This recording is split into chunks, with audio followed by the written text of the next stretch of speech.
Hello, and welcome back into the portal. I'm Amber Ray. And I'm Andrew McKay. And we got some bonus footage. Yeah, some fun bonus content. Well, material. Bonus footage. Hey, can you guys see us okay right now? Pretty blurry. Anyways. How many times have we said that? I always end up saying that. I'm like, yeah, bonus footage. We got some new raw footage. It's like, no, it's not. We're not doing a YouTube channel. It's audio footage. Audio material. Anyways, so we wanted to throw this out there for all your listeners, just as a little bit of a tidbit, because we had one of our listeners reach out to us via Facebook, and we had a really interesting discussion, and we just wanted to put it out there. Please join our Facebook discussion group for just if you want to chat about anything that's unexplained, undiscovered, simply straight up strange. That's what we're all about. Totally. So it's a free forum that you can just kind of contribute whatever you feel like. Yeah, so hop on there and come join in, and like it doesn't have to be paranormal, it could be historical as well. Yeah. Like anything you're interested in. We love chatting with people in there. So please come join the little Into the Portal family we've got going on Facebook. Exactly. And of course, if you have any commentary on what we are discussing on our topics. Absolutely. So yeah. So this guy, Chris B, he's actually from Montana. He is a veteran Marine, also student pilot, so he is well-versed in aviation and the potential pitfalls of piloting a plane. Yes. So he reached out and had some really interesting ideas. So we're going to get into them. Yes, we are. One by one. Yep. So where are we going to start here? I guess maybe we'll start off with his sort of preliminary points as far as getting off course for veteran pilots, because, you know, we tried to defend the honor of, say, veteran pilots by not really, you know, diminishing their experience, but it is a real thing. And so Chris had the good point that essentially, veteran pilots can easily make mistakes and get lost. And he says here, in fact, the more stick time they have, the more likely they are to deny it happening. Right. I mean, that makes sense. I get that. And he even makes the point, he's like, simply put, they get complacent, which is why you see pilots with 20,000 hours of experience plowing into the ground or the side of a mountain.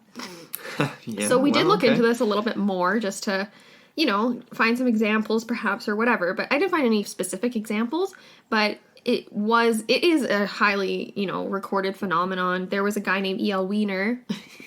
He wrote an article in 1981 that was termed "Complacency. Is it a useful term for air safety?" in the proceedings of the seminar that he was covering. Okay. So essentially, this is a quote from Wiener. He said, "Complacency is caused by the very things that should prevent accidents. Factors like experience, training, and knowledge contribute to complacency. Complacency makes a crew skip hurriedly through checklists, fail to monitor instruments closely, or utilize all navigational aids. It can cause a crew to use shortcuts and poor judgment, and to resort to other malpractices that mean the difference between hazardous performance and professional performance." End quote. Well, that's an unsettling thought, isn't it? Yeah, exactly. So that, to me, is something that we didn't want to give, we wanted to give them the benefit of the doubt, but we need to mention this as well, and it is a real thing, right? So yeah, and I mean, that totally makes sense. I get that. I mean, we, even for us, obviously, like, we're not pilots. We've been in passenger planes, but I mean, like, even when you're driving, like, that's a thing when you're driving, right? Yes. You just become sort of... It's called amnesia, driver amnesia. Yeah, like, you're used to what you're doing, so you're just kind of going through the motions, but you might miss stuff because you're complacent, because you do it every single day. Some people even lose, like, tens of minutes or even an hour or two if they're on, like, the highway, and they're just like... Like truck drivers. Truck drivers, yes, people that commute regularly, that type of thing, and they just kind of go on autopilot, like literally autopilot, and they're just doing it, and they don't even remember when they get home. It's like, wait a second, what? I was just driving. Like, that's weird. Yeah. But, yeah. So, I mean, this, and this idea of getting off course is in direct reference to, obviously, the C-47 Skytrain in the story of Felix Moncla and the disappearance of his F-89 Scorpion in 1953 that we talked about in the Part 2 episode. Yeah. And that's specifically what Chris was referencing for that one, because that was one of the theories, right? That there was a Canadian RCAF plane that was flying roughly 30 kilometers or miles. 30 miles off course, and in U.S. airspace, and that accounted for the bogey on radar. Now, we sort of loosely suggested that, well, we didn't suggest it. One of the theories we came across was that this plane could have had something to do with the disappearance of Moncla, like it aided in his crashing into Lake Superior or whatever. Yeah. It's a C-47 was the model of plane as a transport plane. So it's an unarmed military transport plane, and Chris pointed that out as well in his response. So that's just something I wanted to reiterate, because it did not have the capabilities to shoot something down, nor would obviously an RCAF pilot be given authorization to shoot something down that was unidentified. Oh, exactly. Right? So you wait. And he wasn't even aware of anything in his airspace. Exactly. He was never. And he also made the point here, Chris said, that it wouldn't have had any weapons or radar. So. Right. So so that kind of rules that out for that one. Does, and we just wanted to emphasize that because that was an interesting part of the story. Exactly. So Chris, again, he reiterated that would basically be impossible. Right. But he didn't rule out the possibility that the RCAF jet was maybe off course. So that was kind of the point. Yeah. But at the same time, probably not related to what actually happened to Moncla's F-89 jet. Right. Exactly. So that was the first idea. Okay. Next idea was something I found incredibly interesting. Yeah. I honestly didn't even know this could happen, but thinking about it more, I was like, that obviously makes sense. Right? Let's hear it. Okie dokie. So Chris suggested that. Okay. He said that perhaps the aircraft could have reached a speed called VNE. Simply put, this is a quote from Chris, this speed is the never exceed speed at which the aircraft may likely break up in midair from the forces applied to it. So basically, in short, this is still continuation of the quote, if the pilot was too focused on looking for his bogey and accidentally exceeded VNE, this could cause an in-flight breakup of his aircraft and crash into the lake. He would have no warning or no time to make a radio call. Okay. So basically what happens, because I did look into this again, just to sort of like get more of an understanding of it. Mm-hmm. So basically what happens when you exceed that speed is, first thing that happens is the wings will break off. And then also what happens pretty much simultaneously is that what is called the surface control surfaces will be ripped from their fittings, which will make the aircraft pitch up. And then that's when the wings break off. And then that's when you basically explode in midair. It's like an instantaneous, violent event when you're at that.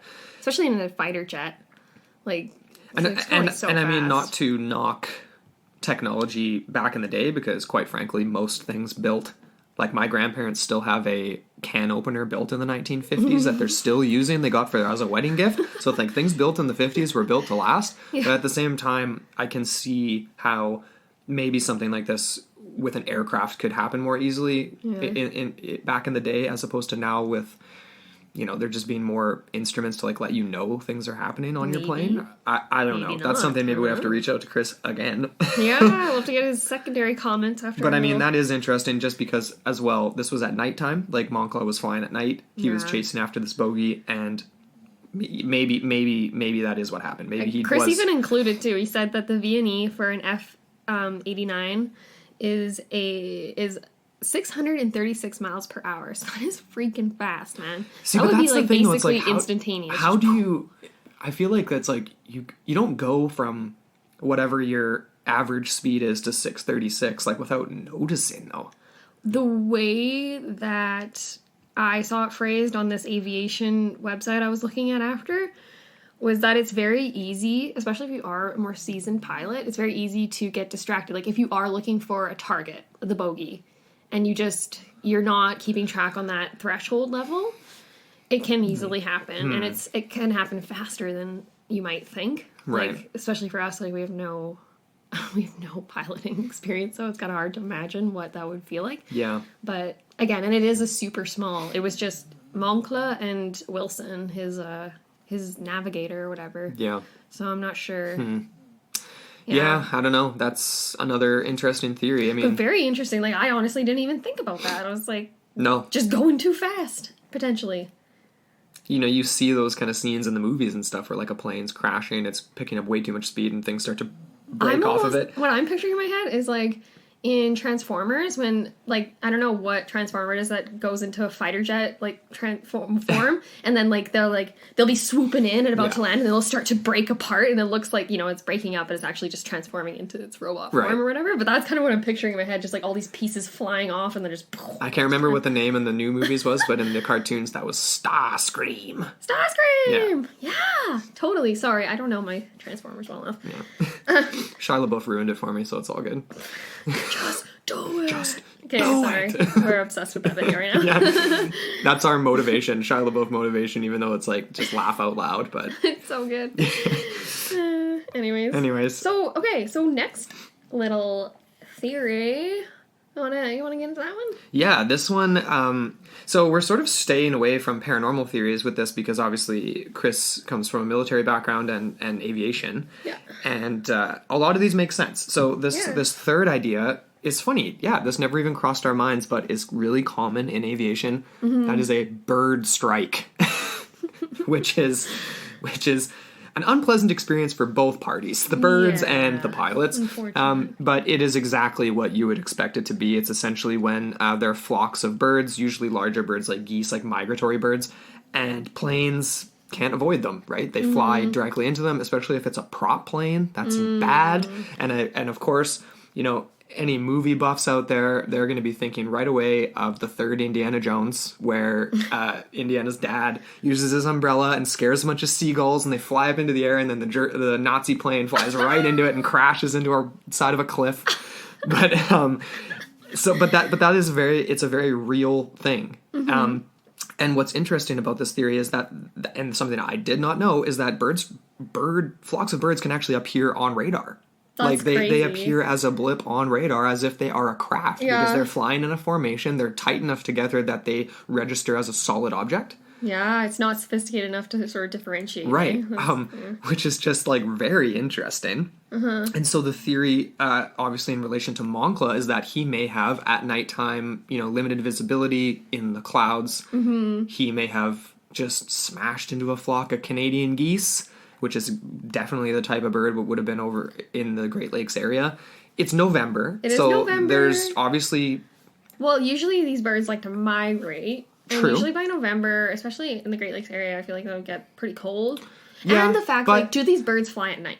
Right? That's my other question. That's another thing. It's like, how would we know? I've never seen the V formation of geese at night because you can't see them. I've never heard them honking. Like, we get them all the time here in Western Canada as well. Yeah. So. At the same time, though, like, we do see geese in the winter in Western Canada. Like, they don't all fly south, right? Yeah. But then we've been in Arizona before, and then you see Canada geese walking around in Arizona, and you're like, what the heck are you doing here? You know what I always think? I always think that the Canadian geese that live here in the summer actually do migrate south, and the ones that are even further north migrate to where we are. Yeah.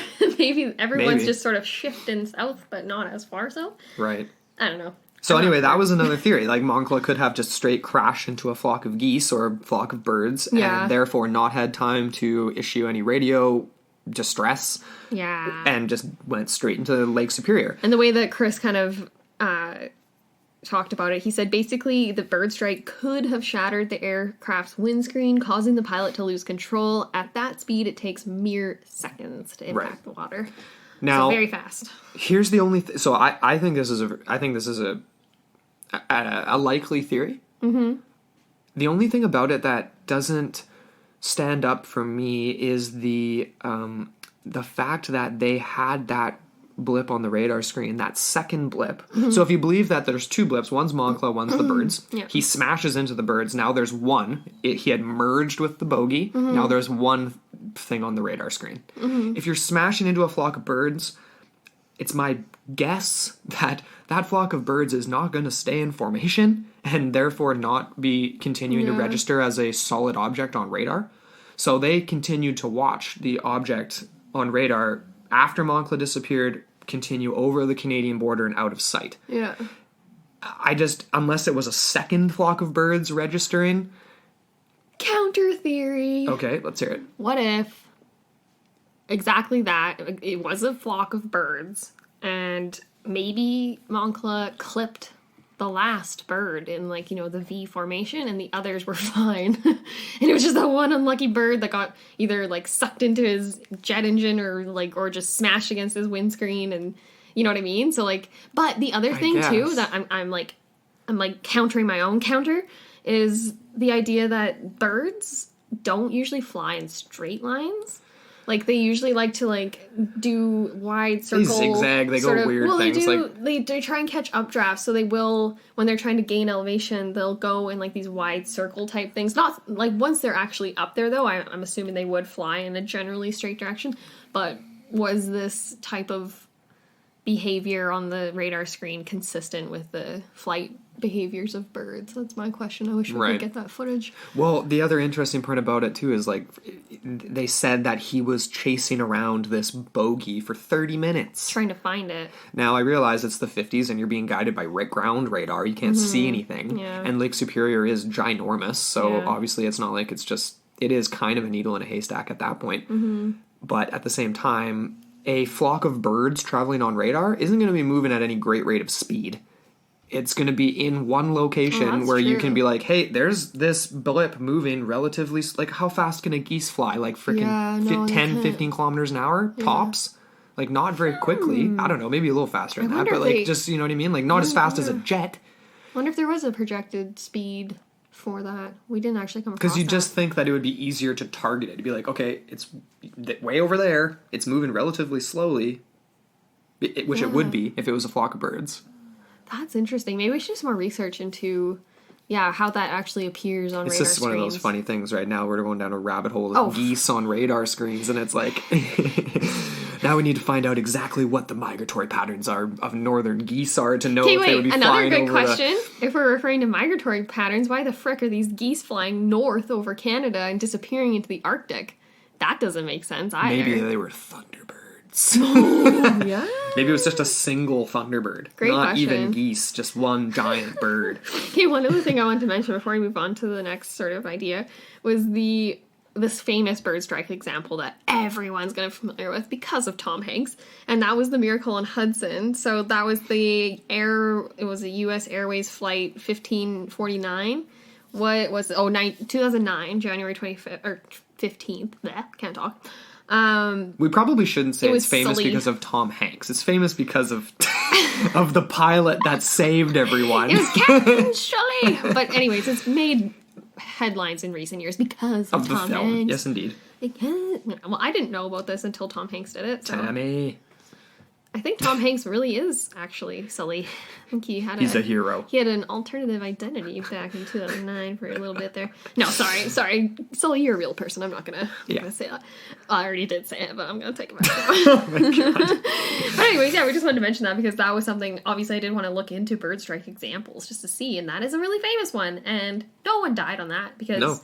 That was a much bigger airplane, mind you, and it had just taken off, so it had a soft landing in the Hudson's River. Yeah. But and this was the daytime, which helps. Yes, exactly. That's another factor as well. But, yeah, just very interesting and a very successful... And modern, like relatively, like you said, modern. Exactly. And all 155 people were rescued, and no one suffered. There was, like, very few serious injuries, which is amazing. Good old Sully. Anyways. You'd think that there would be some sort of a technology to, like, give off some sort of a frequency or something so that if there's a flock of birds up ahead of an oncoming plane, it would, like, scatter them away or something. Yeah. Or I guess with air traffic control, there's so many flights in the air that would just be, like, impossible to deal with. That is a lot to deal with, yeah. But it just seems like so... Doesn't it just seem sort of, like, comical that we've advanced so far with technology, and yet, like, can get taken out of the sky by a flock of birds. Yeah. With, like, $1 billion... like, advanced machinery running off jet fuel, and you can get taken down by a couple seagulls. Like, that's not a pleasant thought. It's like... No, I think I might be sticking to trains and automobiles. None of these are fun. Well, they are fun to... They're fun to talk about. Theoretically discuss, but not to experience in real life. Okay, well, what are we moving on to from here? Where there was a couple other interesting so Chris did have a point to make about the possibility of vertigo. Right. So this is another sort of alternative idea. So, again, this is a very common problem for today's pilots and pilots of the past. It's especially dangerous at night, and Chris reiterates, especially on moonless nights. So he didn't know what the state of the moon was that night. Neither do we. But well, we do know that it was a little bit foggy from the account. Like I don't think he probably didn't have. Was he above the cloud line? He probably didn't. Well, if he was above the cloud line, he may have had moonlight. As the story goes, it sounds like it was pretty limited visibility overall. Oh my gosh, I'm sure I got our notes in front of us. He was at about 20. He went down from 21. He went from 1,000 to like 6,000 or 7,000. It was like 20,000 to 8,000 or something like that. I think it was to make the intercept. So I don't know where the cloud line was that night, but yeah, very profound. But anyways, So we did want to discuss this just because, it is very common. I was on aviationknowledge.com. And just a quote from them. It says, while vertigo can literally mean dizziness, it is the human's failure to picture the position relative to the horizon that makes it a truly dangerous problem. Right. This is basically the reason why spatial disorientation is one of the major concerns and issues in the aviation world. So, widely known. Common. Very common. And especially, like Chris was saying, in nighttime and on moonless nights. So I did come across some famous instances of nighttime pilot vertigo. Okay. The most famous, I think, would be in 1999 after John F. Kennedy Jr.'s plane went down during a night flight over the water near Martha's Vineyard. Interesting. Yeah, and it was extensively reported on in the 90s. Yeah. And essentially the investigation pointed to spatial disorientation as the probable cause. It wasn't definitive, but it was probable. So again, I actually don't know if did he die in that accident? That's very curious. You want to quickly fact check that for me? Yeah, I do. One sec. Keep going. Yeah, so there was another instance too from a world famous singer called Jim Reeves, who I'm actually not familiar with, but sure, he's very famous. He suffered from, again, spatial disorientation when he was piloting his Beechcraft, and it crashed. And it claimed the lives of Reeves and Dean Manuel, his pianist. Right. So sorry, what were you saying? Yeah, he did die in that crash. Dang. That's the curse of the Kennedys, man. Yeah. So, it is very... Oh, and this was another one, too, from Switzerland in 2000. Again, it was nighttime, and it was a bigger plane. It was a passenger plane. It had 7 passengers in it and 3 crew members. And again... accident, crashed, bing, bang, boom. I'm not sure how many people died. Bing, bang, boom. Accident, crash, smash, bang, bam. Way to...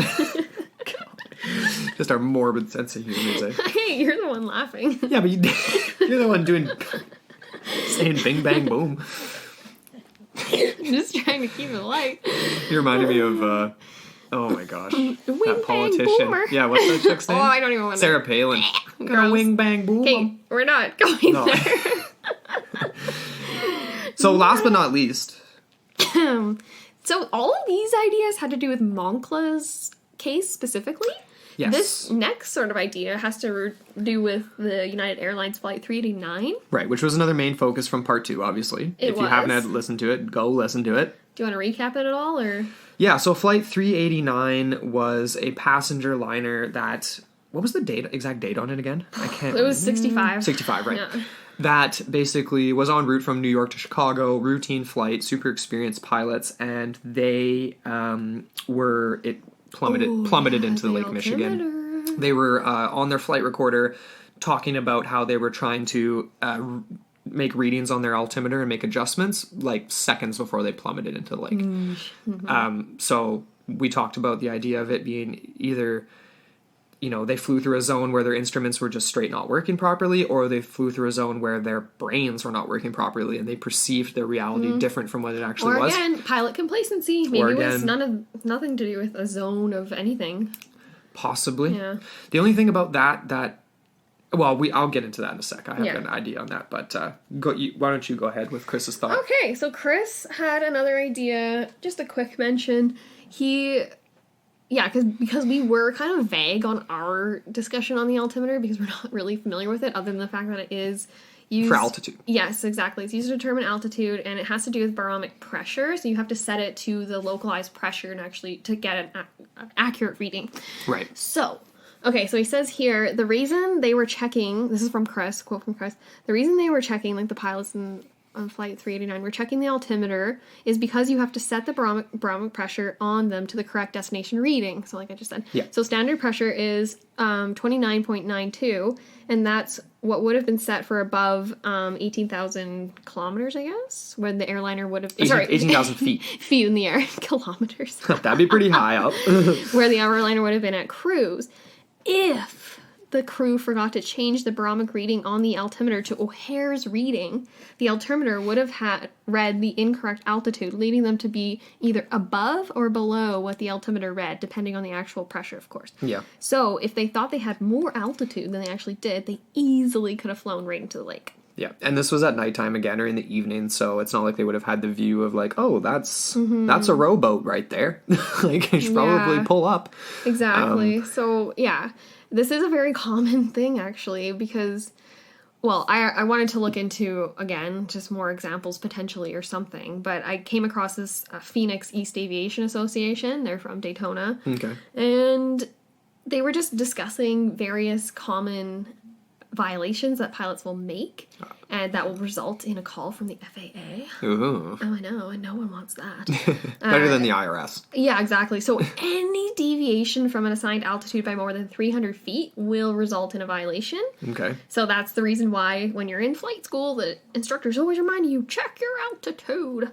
So, anyways, and that's exactly what they sound like. Yeah, and these deviations are often the result of communication error between pilot and controller. So again, we did get that one instance in the accident report that said that the pilot initially, when he was communicating with ground control, he read back the reading incorrectly that ground control gave him, and so ground control issued it again, and then the second time the pilot read it back correctly. Right. So I don't know if that had something to do with it. But then that fact kind of takes away from the idea that they could have been that far off on their altimeter. Yes.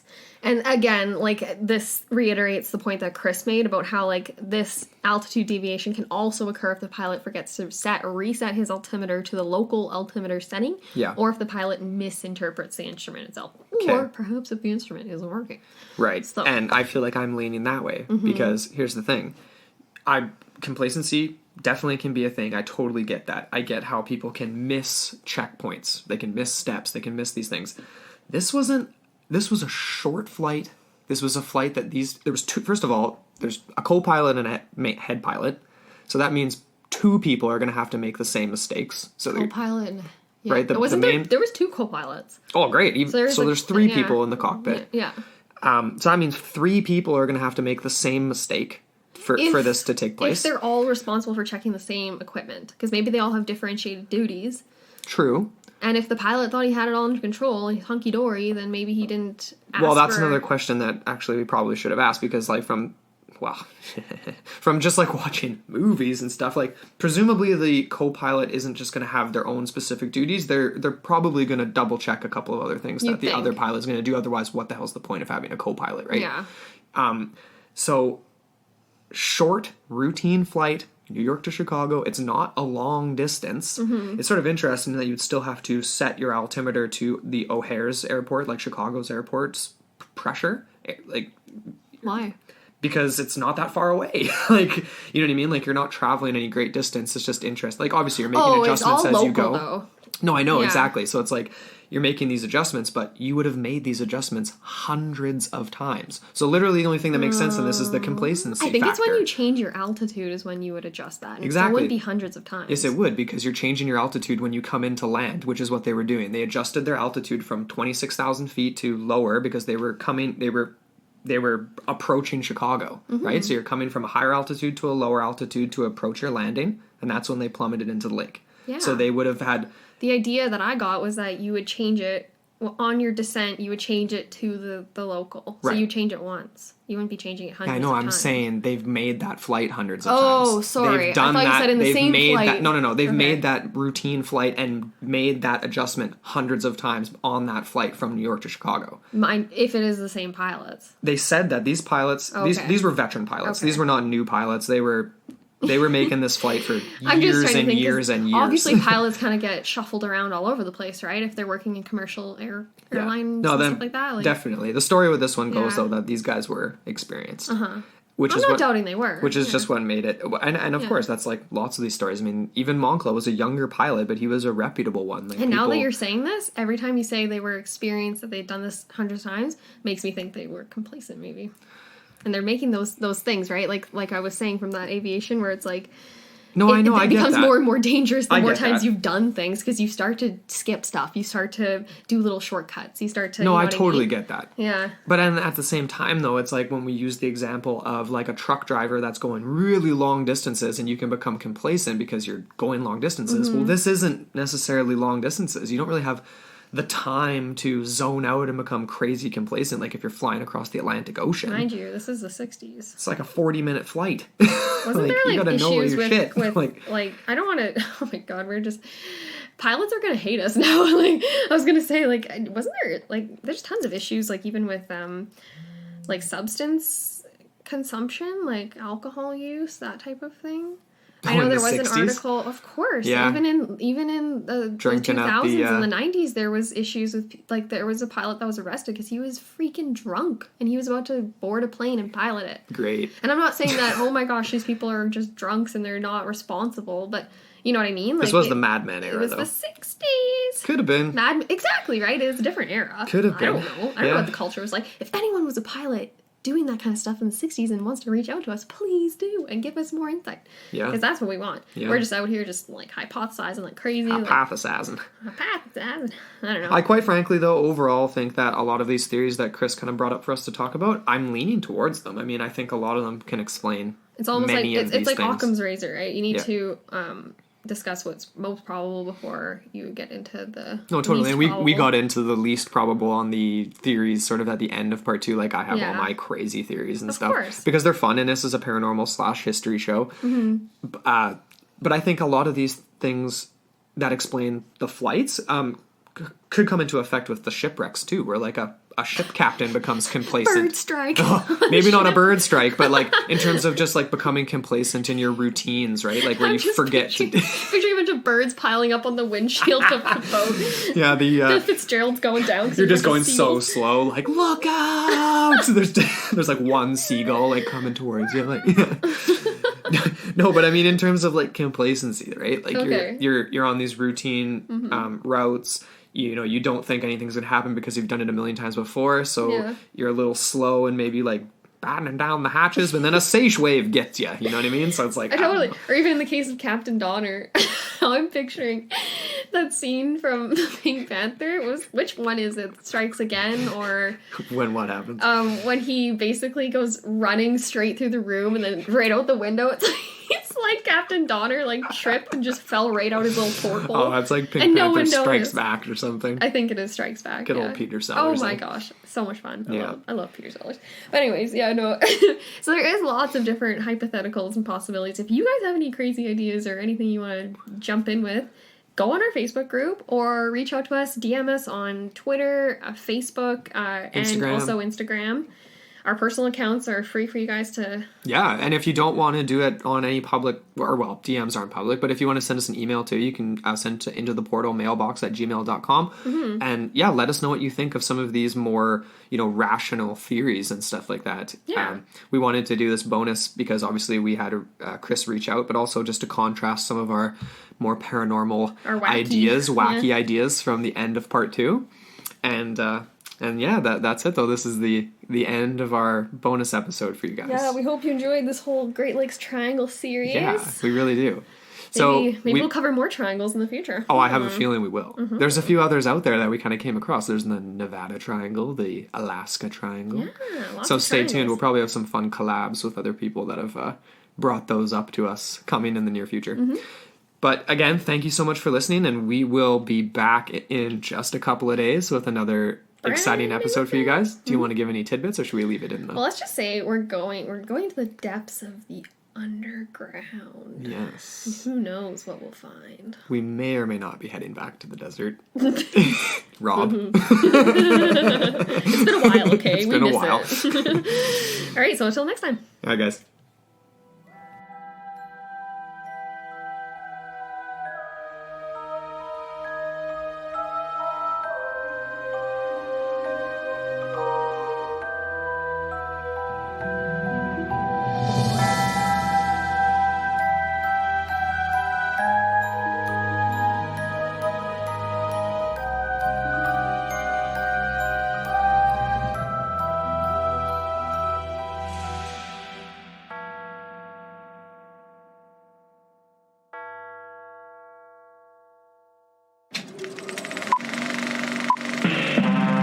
This was a podcast from the Podfix Network. You can check out more shows like it at podfixnetwork.com.